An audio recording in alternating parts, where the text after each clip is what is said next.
Well, we start the top of the new details of the arrest of the man accused of raping a woman in Fairfax County. He was identified the same day of his arrest, 2 weeks after the attack happened. And the actions taken by police before his arrest are still being questioned by the community. Nanasayo Bonsu live tonight with a closer look at the timeline of his arrest.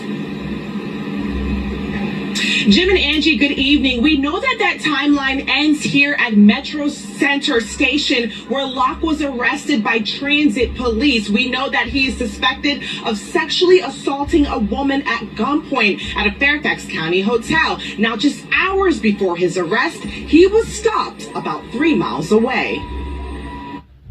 No one answered the...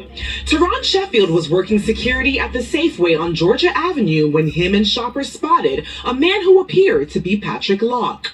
I called a friend who is a police officer in D.C. and I said, I think we have a guy that's an armed rapist in Virginia, but he's in the store. I'm 99% sure it's him. Can you please get here? While he waited for MPD, my next thought was, I'm going to continue to call Fairfax County. Sheffield says he called several police numbers, including the Major Crimes Bureau line. 7800. In this screenshot, you can see he called the 703 number at least 4 times starting at 2:30. This is the same number listed on the department's website and the bottom of the press release asking the public to help them ID Locke. Sheffield says he got the runaround and at one point was told to leave a message. I just left a bunch of voicemails. When DC police arrived, they weren't able to arrest Locke because there was no warrant out for his arrest in their system. It hurt to see him go because I have a sister, I have a mom. In a statement, Fairfax County Police say Locke had not been positively identified by our detectives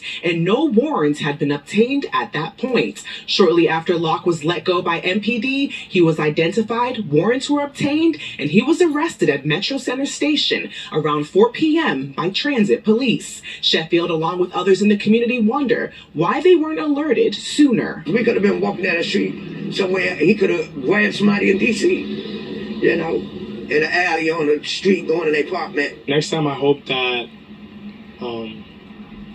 tapes, photos and images are revealed sooner, because when you use the community's help, we are able to get people like him off the streets.